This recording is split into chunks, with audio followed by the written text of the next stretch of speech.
The paper trembled in my hands, its edges damp from my sweat. I stared at the words until they blurred into one another. Registered sale deed. Transfer of ownership. It felt like a cruel joke. My name, the rightful owner, was nowhere on it. Instead, there it was, her name. Margaret Ellis. My mother-in-law. Outside the window, the evening light faded into a dull amber glow. The sound of distant traffic mixed with the faint hum of our refrigerator. I could hear Daniel, my husband, moving about in the living room, unaware of the storm that was about to tear through our home. That moment split my life in two. Before and after the betrayal.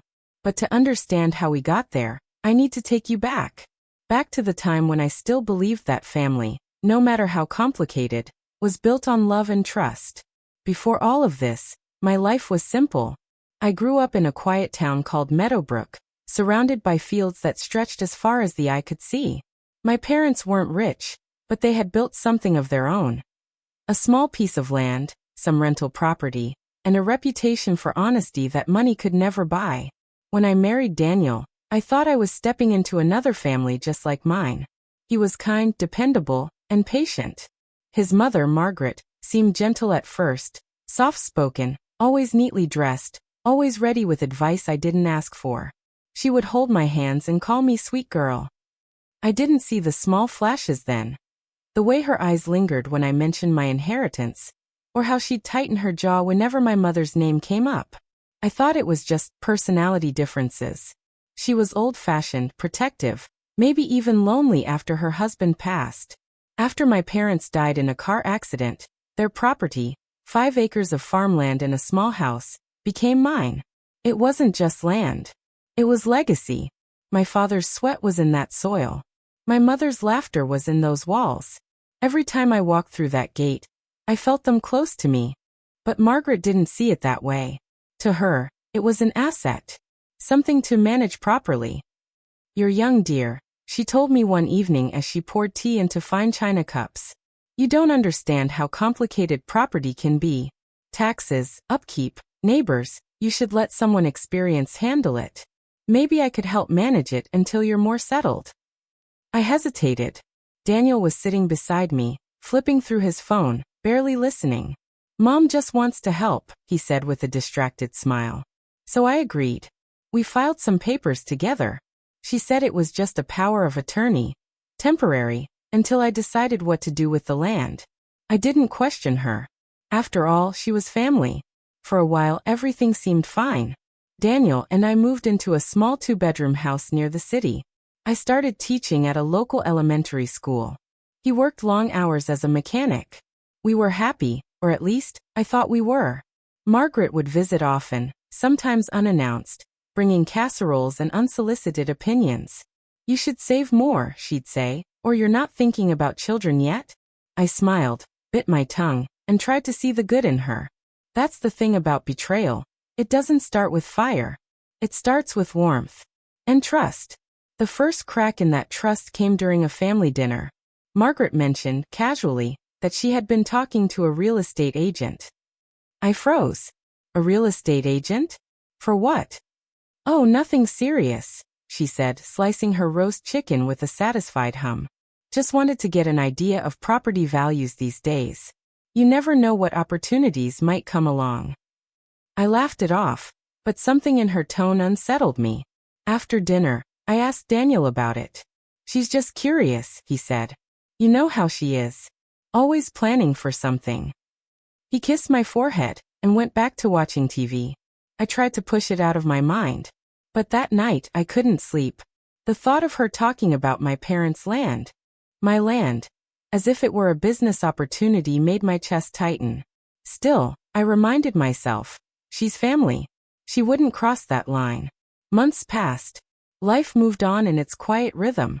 Work, bills, weekend dinners, and Margaret's weekly calls. Then came the argument, the one that started it all. It was about money, as most family fights are. Daniel had lent some of our savings to his cousin without telling me. I found out when the rent check bounced. We fought, voices raised for the first time in our marriage. Margaret called right in the middle of it, and Daniel, frustrated, vented everything to her. The next day, she showed up at our door, her face tight with concern. You two need guidance, she said, stepping inside as if she still lived there. You're letting small things ruin your marriage. I'll handle the property affairs for now so you can focus on your life. I remember looking at her, this woman with her neat bun and pressed blouse, and feeling something shift. It was the first time I saw control hiding behind her kindness. I told her, as calmly as I could, that I didn't need help, that the property was fine. She smiled. Of course, dear. I only want what's best for you. But the way she said it made me uneasy, like she'd already decided what best meant. A few weeks later, I visited the old house in Meadowbrook. The paint was peeling, the front gate creaked, and weeds had claimed most of the garden. But it still felt like home. I spent the day cleaning, opening windows, letting sunlight flood through the rooms. That's when Mr. Thompson, the old neighbor, waved at me from across the fence. Didn't think I'd see you again, he said. The new owner said they'd start renovations soon. I froze. New owner? He looked confused. The lady who came with the papers. She said she bought the place fair and square. My hands went cold. What lady? I whispered. He shrugged. Your mother-in-law, I think. Mrs. Ellis, right? The world tilted. The sunlight that had felt warm a minute ago now felt harsh, almost mocking. I thanked him, managed to smile, then stumbled back inside. My heart pounded as I searched through my old files, deeds, letters, anything. The power of attorney document she had me sign months ago was missing. That's when I knew. Something was terribly, terribly wrong. I drove home that day with trembling hands gripping the steering wheel. Every mile between Meadowbrook and the city felt like a lifetime. Margaret's words, her calm, practiced tone, kept echoing in my head. You don't understand how complicated property can be. When I reached home, Daniel was in the kitchen, stirring a pot of soup like nothing had changed. The smell of tomatoes and garlic filled the air, but I couldn't taste or breathe, or even think straight. Daniel, I said, my voice shaking. Did she sell my parents' land? He turned, spoon in hand, brow furrowed. What are you talking about? Mr. Thompson told me someone bought it. He said your mother was there. With papers. He said it's gone. He stared at me for a moment, then laughed nervously. That's impossible, Claire. You own that land. She couldn't do anything without your permission. I wanted to believe him. I really did. But the image of Margaret's careful smile haunted me. I'm going to find out, I said quietly. Daniel sighed, setting the spoon down. You're overreacting. She probably talked to someone about selling part of it, or maybe she's just inquiring about its value again. Let me talk to her before you jump to conclusions. I don't need you to talk to her, I snapped. I'll handle it myself. He raised his hands, defensive. Fine. But don't start a war, okay? She's just trying to help. Help. That word had become poison. The next morning, I took a day off from school and drove to the county records office. The waiting area was lined with people holding manila folders, talking in low, tired voices. The air smelled like paper and old coffee. When my turn came, I handed my ID to the clerk. I need to see the current ownership records for this property, I said, sliding the old deed across the counter. The clerk typed for a while, then frowned. It was transferred 6 months ago, she said. Sale deed filed under Margaret Ellis. Buyer listed as, she turned the screen toward me, Mr. and Mrs. Nolan, Meadowbrook address. My knees went weak. Can I get a copy?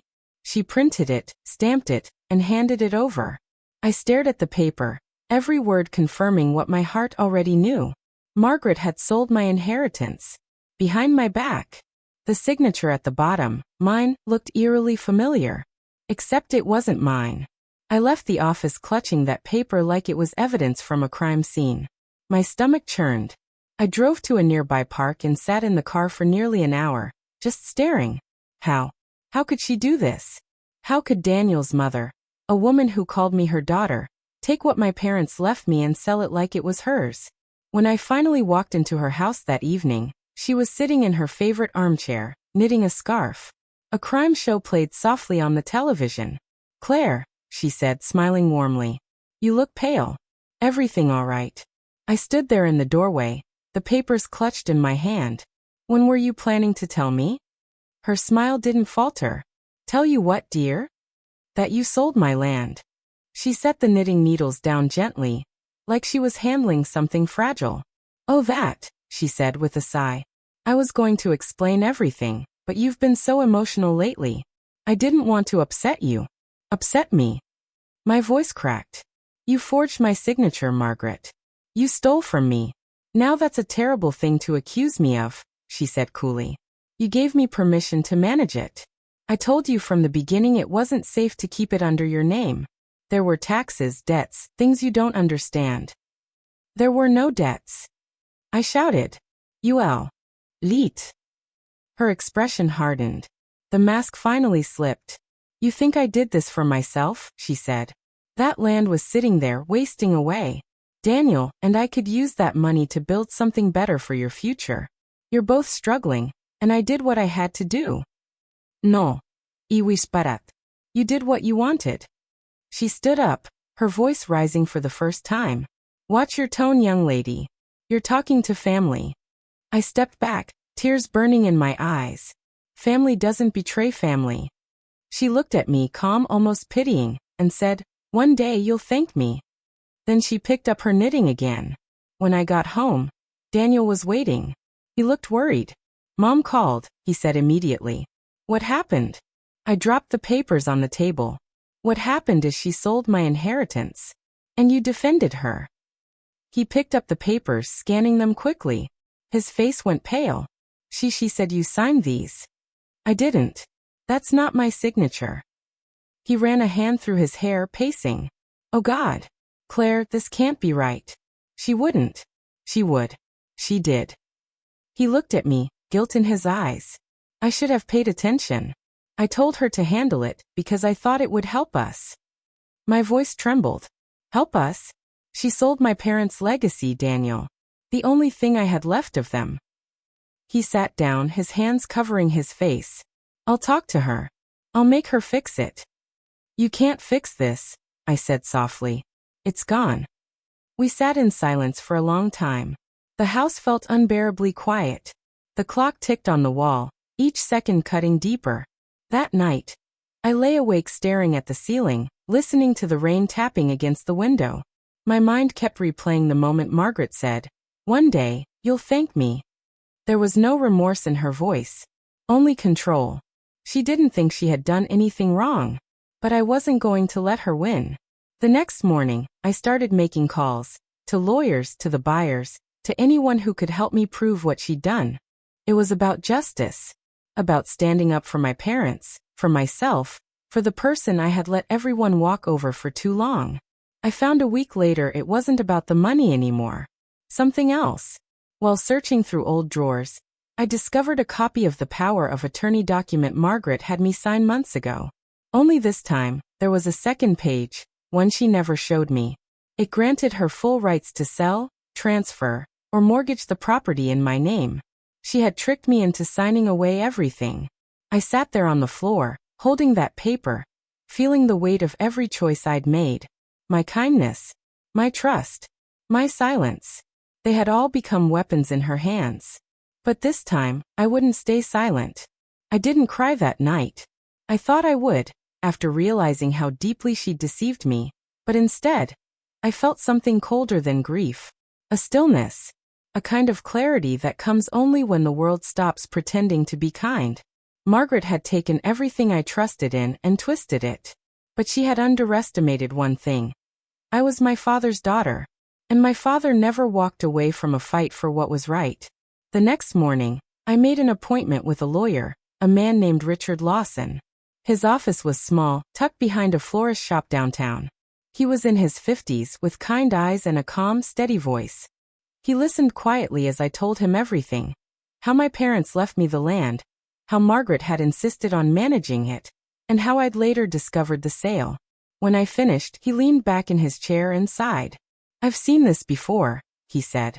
Family trust gone wrong. You're not the first person to be deceived by someone close. She forged my signature, I said. Can we prove that? Possibly, he said. If you're willing to go through with a handwriting analysis and a civil case. But these things take time, and they'll strain your marriage. I nodded slowly. It's already strained. He gave a sympathetic smile. Then the question is, do you want justice or peace? I want both, I said quietly. When I got home, Daniel was waiting in the kitchen again. He looked exhausted, his eyes red from lack of sleep. Did you talk to her? I asked. He hesitated. She said she used the money for us. That she put it toward paying off our debts, fixing the house, helping my cousin's business. I laughed bitterly. So she sold my parents' land to help your cousin open a car wash? He flinched. It's not like that. Then what is it like, Daniel? Tell me. Because right now it feels like I married into a family that thinks stealing is just another form of helping. He slammed his hands on the table. She's my mother, Claire. What do you expect me to do? Turn against her? I looked him in the eye. I expect you to stand with me. Your wife. The silence after that was heavier than shouting. He looked away first. Days turned into weeks. The house felt like a battlefield where no one spoke, no one looked too long, no one dared to be honest. Margaret stopped calling me. Instead, she called Daniel every night, whispering things I couldn't hear. Each time, he'd hang up looking torn apart inside. One night, after another silent dinner, he said, "She wants to meet you. To make peace." I wanted to say no, but something inside me, pride, maybe anger, made me agree. Fine, I said. One last conversation. We met at her house. The same one where she'd sat knitting while I confronted her weeks earlier. This time, she had tea waiting, her usual performance of hospitality. "Sit, dear," she said sweetly. "Let's talk like family." I stayed standing. "We're past that, Margaret." She sighed. "I understand you're upset. But you must see that I did this for your good. That property was a burden. Taxes, maintenance, distance. I lifted that weight off your shoulders." I looked at her, incredulous. "You didn't lift a burden. You stole my peace." Her expression hardened. "Careful with your words." "Careful," I said, stepping closer. "You forged my name. You sold something you had no right to sell. And now you want me to be grateful." She stood slowly, her face tightening. "You think the world is that simple, Claire? You think love and loyalty pay bills? I've seen what happens when people hold on to useless land and let opportunity rot. I made a choice for you, for Daniel." "No," I said softly. "You made a choice for yourself." Her lips pressed into a thin line. "You've always been ungrateful. My son deserved better." That was the final crack. Something in me snapped, not in anger but in resolve. "You're right," I said. "He does deserve better. So do I." I placed a sealed envelope on her table. "That's from my lawyer. You'll be hearing from him soon." Her face paled. "You're suing me?" "I'm reclaiming what's mine." As I turned to leave, she whispered, "If you do this, Claire, you'll destroy this family." I stopped at the door. "You already did." When I got home that night, Daniel was waiting again, this time angry. "She told me what you did," he shouted. "You're taking my mother to court?" "Yes," I said calmly. "Because she stole from me. She was trying to help. You're going to embarrass all of us." "Embarrassment?" I laughed bitterly. "You're worried about embarrassment when your mother forged documents and sold my inheritance?" He rubbed his temples. "You don't understand, she raised me alone. She's done everything for me. She doesn't deserve this." "And my parents?" I asked quietly. "Don't they deserve justice? The land they worked their whole lives for? The memories she turned into money?" He didn't answer. I packed a small bag that night. Just clothes, a few essentials, and my mother's locket. "Where are you going?" he asked, his voice breaking. "Somewhere I can think," I said. "And somewhere I don't have to defend my pain." I left without another word. I stayed with my friend Lena for a while. She lived in a small apartment near the river, always smelled of coffee and lavender. She didn't ask questions, she just listened. Every night, I sat by her window, watching the water shimmer under the city lights, wondering how everything had changed so quickly. I thought of my parents often, how my mother used to say, "Trust is a garden. Water it carefully, or weeds will take over." I hadn't noticed the weeds growing until they'd choked everything. But maybe it wasn't too late to clear them out. Weeks later, my lawyer called. The handwriting analysis came back, he said. It confirms what we suspected. The signature on the sale deed isn't yours. For the first time in months, I felt something like hope. We'll move forward, he said. She can't hide from this anymore. I thanked him and hung up, sitting there in silence as the sun dipped below the horizon. It wasn't over. Not yet. But the tide was turning. I could almost hear my father's voice in the wind outside, steady and proud. Stand your ground, Claire. Truth doesn't need to shout. It just needs to endure. That night, I wrote in my journal for the first time in months.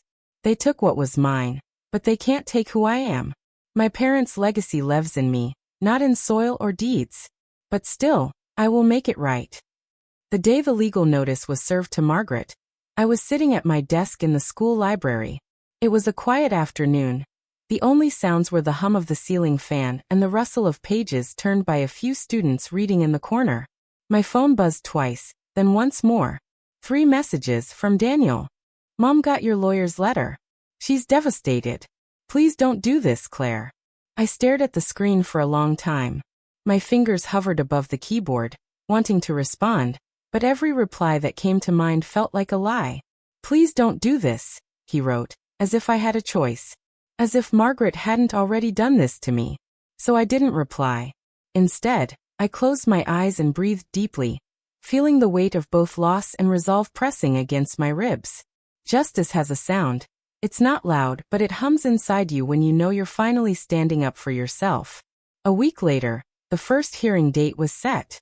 I arrived at the courthouse early, clutching my file of documents like a shield. The air smelled faintly of old wood and dust. My lawyer, Richard, met me at the entrance with a reassuring nod. She's here, he murmured. I turned, and there she was. Margaret, dressed impeccably as always, a pearl necklace resting against her throat. She looked smaller than I remembered, but her eyes were sharp. Daniel stood beside her, his posture stiff, avoiding my gaze. For a moment, I almost softened. Then I remembered the empty land that should have been mine. The house that held my parents' laughter now belonging to strangers, and my heart hardened again. The proceedings were slow, painfully procedural. Margaret's lawyer argued that I had willingly granted her full authority, that I had verbally agreed to the sale, and that the money had been used for the benefit of the family. When they said family, I almost laughed. Richard stood, calm but firm. My client's signature was forged. We have forensic proof. This was not consent. It was deception. As he laid out the evidence, the handwriting analysis, the bank transfers, the timeline of her so-called assistants, I watched Margaret's face. She didn't flinch, didn't even blink. Her composure was perfect. But when our eyes met, I saw it. A flicker. A flash of fear behind her mask. It wasn't much. But it was enough. After the hearing, Daniel followed me out into the parking lot. The air was hot and heavy, the kind that sticks to your skin. Why are you doing this? He asked quietly. She's my mother. And she's a criminal, I said. My voice trembled, but I didn't look away. He shook his head. You don't understand how hard it is for her. After Dad died, she lost everything. She's been trying to hold this family together. By stealing from me?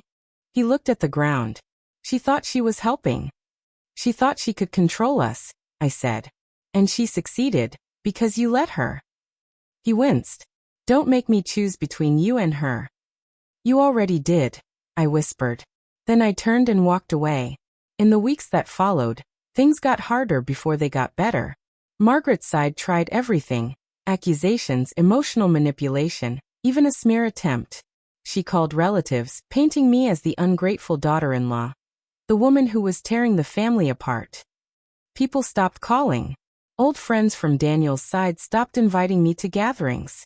At school, I smiled through it all, pretending to be fine. But at night, I cried quietly, pressing a pillow to my face so Lena wouldn't hear. Justice, I learned, can be lonely. Still, I pressed on. Richard worked tirelessly gathering proof. We tracked the sale money to Margaret's account, then to 2 others.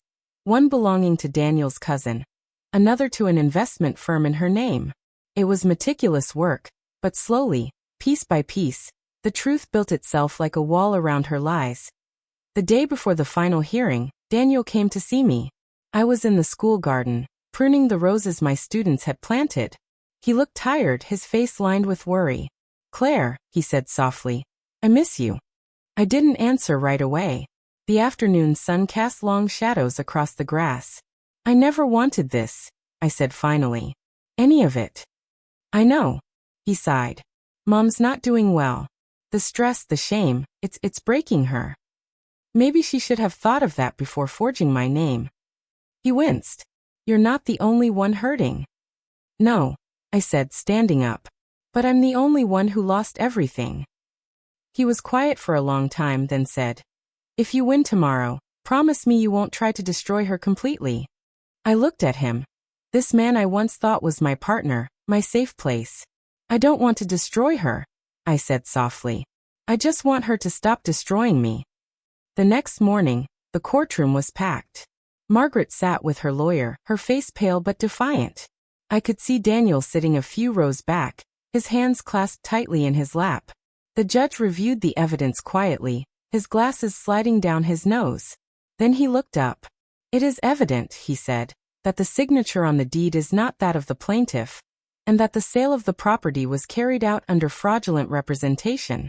The transaction is hereby declared void." Margaret's head dropped. A collective murmur rippled through the room. "The property shall be restored to its rightful owner, Claire Ellis," the judge continued. "And restitution for financial and emotional damages is to be determined." He said frozen, barely breathing. Richard touched my arm gently.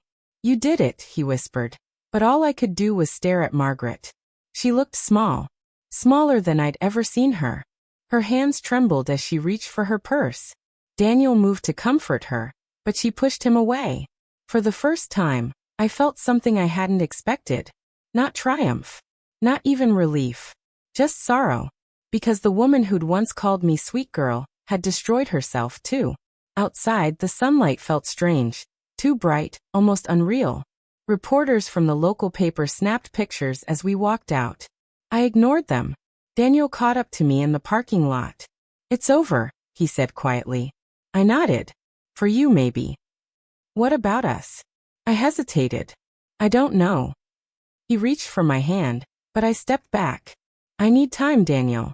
Space to remember who I am without all this noise." His eyes filled with tears. "I'll wait." I nodded once, then turned toward my car. For the first time in months, I didn't feel powerless. I felt whole. That night, I drove back to Meadowbrook. The land was quiet, overgrown with weeds, but beautiful in the fading light. I stepped out of the car and let the wind brush against my face.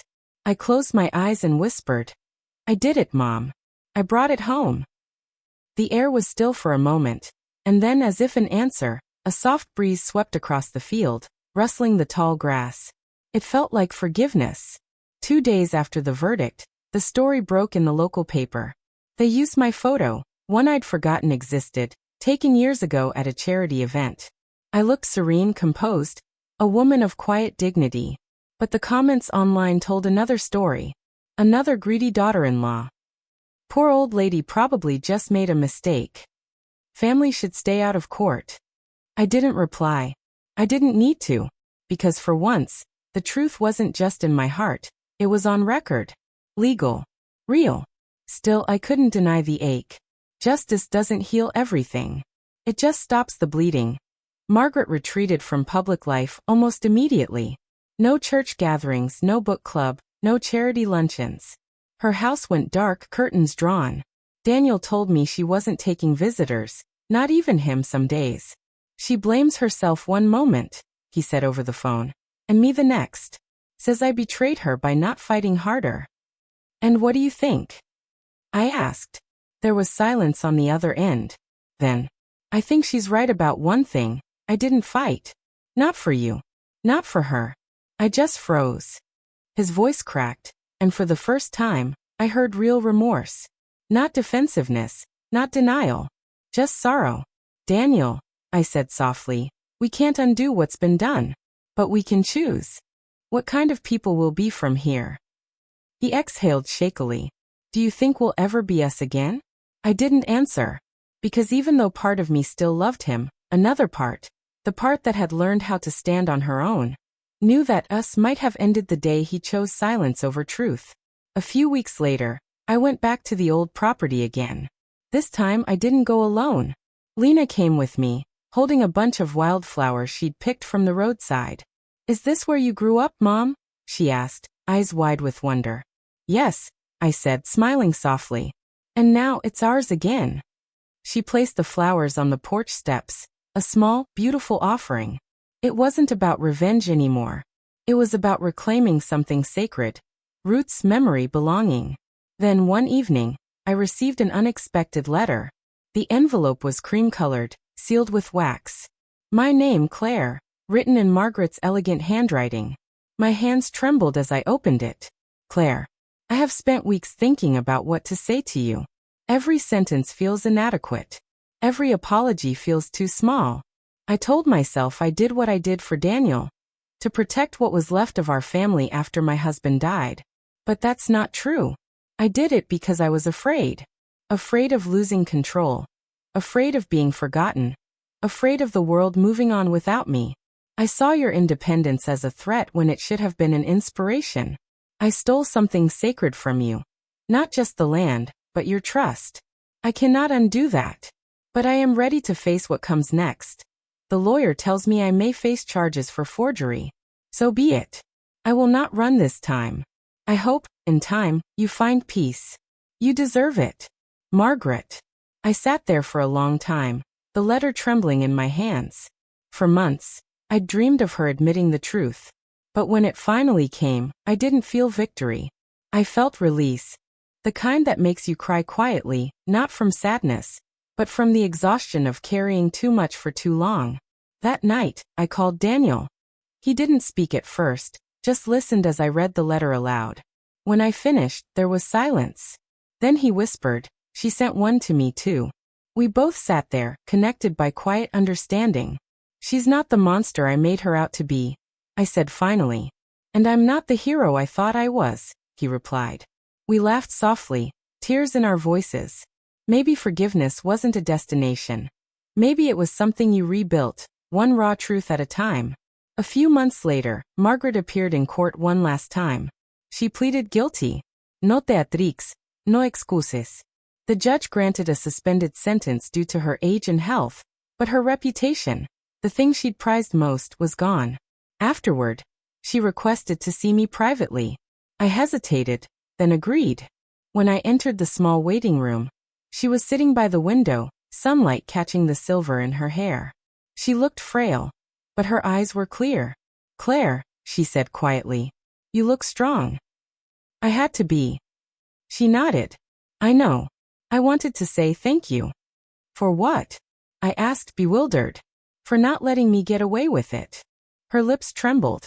"You gave me a chance to face the truth before it was too late." I felt tears sting my eyes. "I never wanted to destroy you, Margaret." "I know," she said, reaching out a trembling hand. "But you did save me from myself." I took her hand gently, and for the first time, the war between us ended. Not with punishment but with acknowledgement. That evening, as I drove home, the sky was painted in gold and violet. Lena sat in the back seat, humming to herself. The road curved through open fields, the kind that used to belong to me only in memory, now mine again in truth. I rolled down the window and let the wind whip through my hair. It didn't carry bitterness anymore. Only peace. Months passed. Life somehow began to bloom again. I started a community library on the old property, turning the restored farmhouse into a place where stories could live, where people could learn, heal, and remember. When we opened the doors for the first time, a small crowd gathered. Among them stood Daniel, a little older, a little humbler. He handed me a bouquet of daisies. "For your new beginning," he said. "Thank you," I replied softly. We didn't talk about the past. We didn't need to, because sometimes closure doesn't come with grand gestures, just quiet presence. As the sun set that evening, I watched Lena run through the same field I'd once played in as a child. And for the first time in years, I felt the world exhale with me. Maybe redemption isn't about erasing the pain. Maybe it's about planting something new in the place where pain once lived, and watching it grow. It's been nearly 8 years since that summer when everything fell apart, and then somehow came back together. The old farmhouse now smells like sun-dried paper and coffee grounds. Every morning, I unlock the library doors at 9 sharp, letting in the soft hum of village life, children's laughter, the chatter of women selling vegetables nearby, the steady rhythm of a world that no longer feels heavy. People still come in sometimes and whisper, "That's her, the woman who took her mother-in-law to court." But most just smile, borrow a book, and linger by the window that I don't mind either way. I've learned that stories have a way of settling where they're needed, even the painful ones. Daniel and I, we didn't stay together. Our paths diverged, not with hatred, but with quiet acceptance. He moved to another town for work, remarried a few years later. When he told me, I smiled genuinely. I even sent a gift. Sometimes, life isn't about punishing those who hurt us. It's about letting them find their own peace, so we can hold on to ours. We talk once in a while, mostly about Lena. And that's enough. As for Margaret, she passed away 3 years ago, peacefully in her sleep. Before she died, she donated what little remained of her savings to the library, anonymously. But the lawyer who handled her affairs told me the truth. In the note she left behind, she wrote, "For every story we tell, may one woman remember she deserves to be believed." I cried when I read that. Not because I mourned her death, but because she finally understood the one thing I'd been fighting for all along. Not revenge, not property, but acknowledgement. Lena is 17 now, tall, strong, with a defiant spark in her eyes that reminds me of my younger self. One afternoon, while helping me organize some old donation boxes, she found a bundle of letters. Among them was Margaret's confession. She read it quietly, her brow furrowed. When she finished, she turned to me and said, "So Grandma did all that?" I nodded slowly. "Yes, she did." "And you forgave her?" I hesitated, then said, "I learned to. Not all at once. But forgiveness isn't a gift you give to someone else. It's one you give yourself when you're ready to stop bleeding." She thought about that for a while, then whispered, "I think I understand." Later that night, I found a note she'd slipped into my desk drawer. In her neat handwriting, it read, "Dear Mom, when I grow up, I want to be like you. Not because you won, but because you didn't lose yourself while fighting." I think Grandma knew that too in the end. She just took longer to see it. Love. Lena. I sat there for a long time, tears streaming down my face, realizing that maybe, just maybe, the true inheritance I'd fought for wasn't land or money. It was legacy. Integrity. The courage to stand up for what's right, even when it breaks your heart. Every Sunday now, we host a storytelling circle at the library. Old women bring their memories, young girls bring their dreams, and sometimes, men sit in quiet humility, listening, really listening, as women speak truths they've held for too long. And every time someone shares something that makes the room fall silent, some painful confession, some moment of betrayal, I remind them gently, "You survived. That means your story didn't end there." They always smile through tears when they hear that. Because deep down, they know what I've learned too. Survival is the most powerful form of revenge. Sometimes, when I close up the library, I walk to the edge of the field. The grass sways golden under the dusk light, and for a moment, I can almost see my mother standing there, waving, like she used to when I left for school. I whisper, "It's safe now, Mama. It's ours again." And in the rustle of the leaves, I swear I hear her answer, "You did well, my girl." If life has taught me anything, it's this.